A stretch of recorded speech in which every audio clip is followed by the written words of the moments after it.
Well, hello. My name is Michael Aaron Firmansyah Tarore.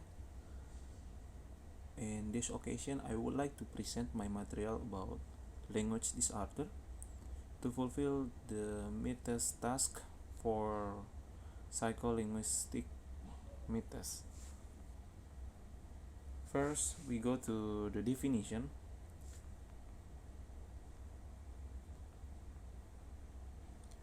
Based from ASHA or American Speech Language Hearing Association, a language disorder is impaired comprehension and or use of spoken, written, and or other symbol systems.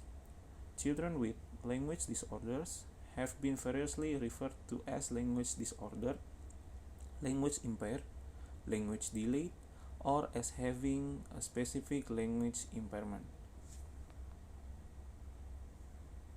A language disorder can be defined as a significant delay in the use and or understanding of spoken or written language.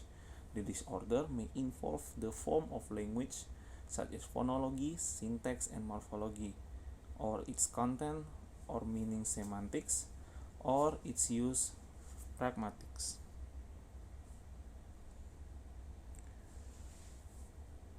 Next, we move to SLI. SLI or specific language impairment is the children with language disorders that initially integrate theorists were those that had difficulty learning language in the absence of mental deficiencies, sensory and physical deficits, severe emotional disturbances, environment factors, or brain damage. They intrigued researchers because there was no obvious cause of the language impairment. Next, we move to classification. Language disorders can be classified according to the aspect of language that is impaired: phonology, syntax, morphology, semantics, and or pragmatics. It divided into three. First, its severity, mild, moderate, or severe, and whether it affects the comprehension, such as receptive language, and the production, or the expressive language, or even can be both of them. According to DSM-4, or Diagnostic and Statistical Manual of Mental Disorders, an expressive language disorder is characterized by language production skills that are below an age-appropriate level, such as deficit in expressive language, are apparent in both the formation and production of language and include weak of vocabulary skills. There are word-finding difficulties, word omissions, poor narrative skills, difficulty providing information, and grammatical errors. This can affect to both oral and written language.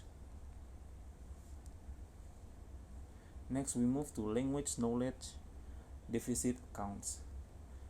The linguistic accounts typically focus on the difficulty children with SLI have in learning grammatical morphology.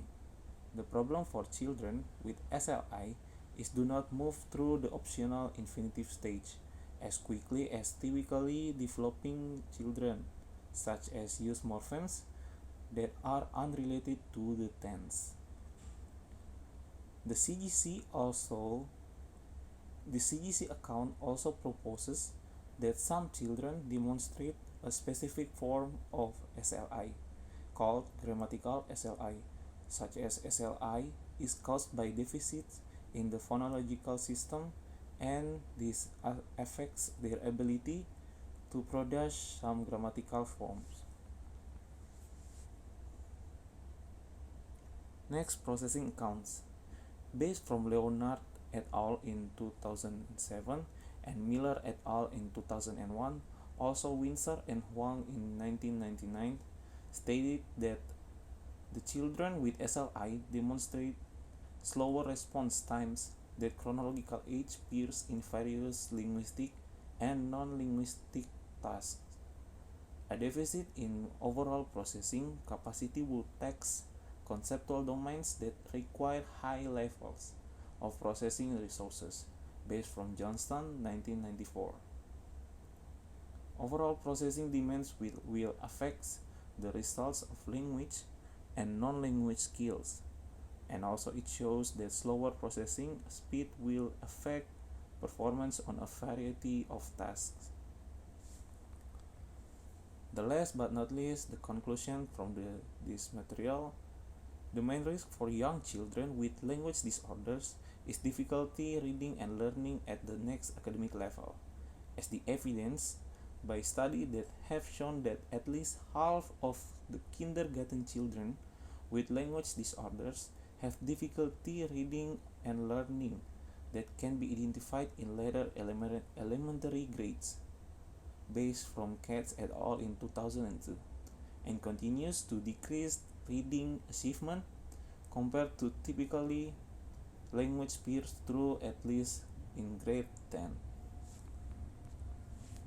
Well, that's all from me for my presentation. Hopefully it will works for the others. Thank you very much and see ya.